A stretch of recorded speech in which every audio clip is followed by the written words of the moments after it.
Let's see. Okay, that was a hard one to lose. You're trying to make progress in some things, and you see a lot of progress, and then for the guys particularly, they don't get the instantaneous satisfaction of winning the game to drive some of those points home and some of the good things that we did. We did a lot of good things. We obviously made some mistakes, some things that I thought were controllable that added to late in the game, a couple baskets that I thought should have been a little more difficult than what they were. But they obviously have a good team and are playing well, and really wanted to win the game bad. So I give our guys a lot of credit, and their team too, but I give our guys a lot of credit for being ready and competing and being committed to doing what we wanted to do in that particular game to give us the best chance to win. I think discipline caught up with us defensively a little bit towards the end, but as a general rule, we made the scouting report matter. We made the scouting report matter, and I'm happy about that. Had a chance to make some plays, had a chance to make some shots, even just some shots, but then even down the stretch had a chance to make some plays. We got a back door for Hayden late in the game that I thought was a really good opportunity for us down there, and just didn't convert on a couple things late in the game that would have allowed you to put yourself in really good position. Lamont, you mentioned that the guys, had a great effort but don't get that instantaneous satisfaction of the win. So how tough is it to balance that line between, hey, this effort can win a lot of games, but they've still lost 7 straight, and then trying to pick them up after that? Yeah. I mean, the last thing we talk about is 7 straight. I didn't even know it's 7, honestly, to be honest.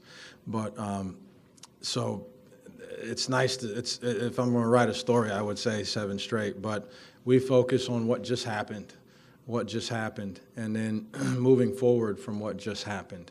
And why did that happen, and what were the things that we could have controlled, and what were the situations where we did what we wanted to do, and where were some of the situations where we failed to accomplish some things that had to do with decision making or alertness or just sticking to what we thought we wanted to do in that particular game. So it's hard because the kids need to have it reaffirmed with a win a lot of times, and so it's coming.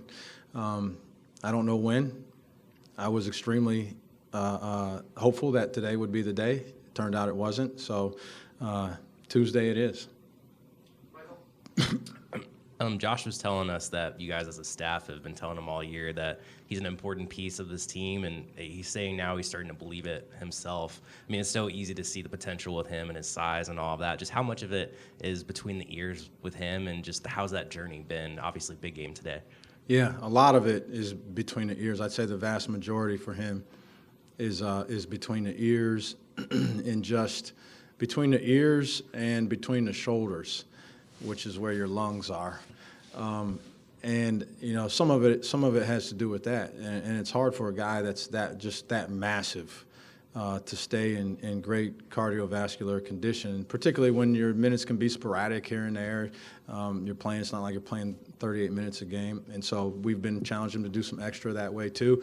But the most of it is between the ears and just being confident in the things that you can do to impact the game. And he's done a good job at buying into one basic thing that he can do. Come hell or high water, is get to the weak side and attack the offensive boards. And you can find your confidence in that just on the fact that you went aggressively to the boards and you tipped it, even if you didn't get it. And now I continue to go, and then I got this one, and nothing else happened. We didn't score on that possession. And then now I got this one, and I kicked out for an open 3, or I scored it for myself. And as you continue to make plays like that, your confidence will grow. But he's found his niche that way. And now he's actually, doing some things and finishing at the rim. He's looking for the ball. He was, at one point, I used to joke around with him that he was hiding from the ball, because he didn't want to be in those situations. He's now seeking the ball out a little bit more, and we're doing a better job of finding him when he is. We're attacking more, which allows him to be in a more advantageous position. David on the left. Lamont, a lot of 1-3-1 zone early, then a lot of 2-3 zone. Just was that something specifically for Arkansas? Something that you guys have been seeing, like, hey, we need to work this more in. Just what was with the defensive plan today? Yeah, we've been we've run zone in probably most of our games at one point or another. Sometimes it's only a possession or two. But we have made a commitment to doing it more. It allows us to play a couple guys that in a man-to-man situation just haven't picked some things up. And unfortunately, 80%.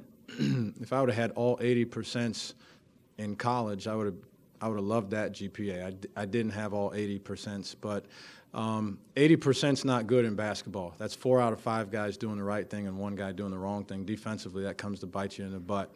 And so we have that sometimes we're in the man-to-man. So it allows us to play some other guys while we're playing the zone. So that's part of it. But also this was a team that we wanted more to encourage to shoot threes than to get the ball around the basket. They did a pretty good job even against the zone trying to get the ball. They were patient in trying to get the ball around the basket and didn't settle for some of the threes that some teams do. Coach, obviously a big increase in offensive efficiency coming out of the halftime locker room. What was your message to the guys, and then what do you all think you can kind of still improve upon as we get later and later into the season? Just coming out, we wanted to finish some plays off better. That was part of it. I thought in the first half, even we got the ball. I mean, I was pretty positive with the group at halftime, just because I thought we did get the ball in some positions where we generally should score, and we didn't. So I didn't want to change too much. But we did. We attacked. Josh got the ball around the basket as the beneficiary of a good drive and rim attack. So we talked about that and trying to get the ball around the basket. Michi made some threes. That was a part of it too. So that was a big part of the reason why we were more efficient in the second half. What was the second part of your question? What can you guys sort of improve upon? The biggest. I mean, there are a lot of things to improve upon. I think no matter how good you are, one thing for us is consistency. And I mean consistency in a lot of different ways. Emotional consistency, and that's confidence way up, confidence way down. Hey, let's find a spot in the middle where our confidence is just going to be, whether we miss 2 in a row or whether we make 2 in a row. So consistency emotionally, consistency in terms of performance of some basic things that I've mentioned this before, and I thought we did a much better job today. I've mentioned this before. The time for learning, there's not a lot of learning left for these guys at this stage in the game. We've had 80 practices or whatever it is right now. It's way less learning and more doing. So I think a more consistent level of doing, which we did today. We had a more consistent level of doing the things that we talked about. And so that's an area that we can continue to improve on. Again, it's less basketball things with this group. It's less basketball things and more toughness things. I mean, not even toughness, competitive. Just being competitive enough to challenge that pass, to come over and help. Just because it's going to be 2 points and I can prevent those 2 points. If I'm a competitor, I don't care what the game plan was, I should come over there and stop that guy, and then we'll worry about the rest later. I think those are the areas that we can continually improve, and hopefully, 1 or 2 guys, whether it be Michi, Chico, any of these guys, will make some plays and make some shots. Hey, Coach Paris, after the timeout, was that the initial look that you wanted? Is that what you drew up, or was that Yeah, they switched. It wasn't to go to Josh. It was supposed to be – the ball was in the exact spot it was supposed to be. It was supposed to be Gigi catching the ball there. They switched the original screen. I'll have to watch it again. So it looked like Gigi detoured in order to get open, and then Gigi's our best athlete. So I wanted at worst a jump ball situation in that scenario, in that spot right there. I wanted to catch it beyond half court. You got 2.5 seconds left, and then both things are on the table, 2 or 3. And guys don't want to foul, so sometimes they'll get out of your way. But the original intent was for Gigi to catch it there with Michi following behind him as an outlet to kick to him potentially if he needed to. Again, they switched Gigi's screen. Josh ended up being the guy to come back to get the catch. He got a clean catch. Michi ended up not filming. I have to watch it again. I was watching the ball like everybody else was, so I don't know that Michi got to the spot that we had originally talked about. And then Josh just wanted to get something up, and then put him in a tough situation to catch the ball there. Honestly. I know you mentioned last game that Chico was dealing with a little bit of an injury.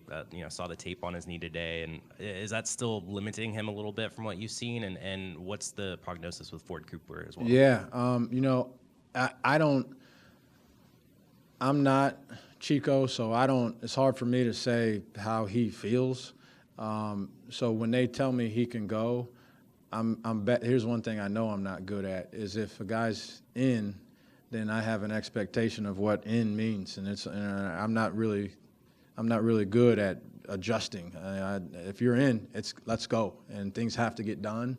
Otherwise, you can't be in. And I just didn't think I thought there were some things that, whether it was because of the injury, probably that still slowed him down. I just thought there were some things where he had trouble changing direction quickly. Turning a corner when he had an advantage. There just were some things that I just didn't think there wasn't pop to them, and so we just went a different way, and because I thought we were a little fresher. Anything else, Coach? Oh, Ford Cooper, I'll tell you that. So I haven't gotten an update, but it was a knee to the thigh, similar to what Hayden had a couple weeks ago, and so he's getting treatment. We'll see how that goes, and then hopefully it's a speedy return for him. Thanks, guys.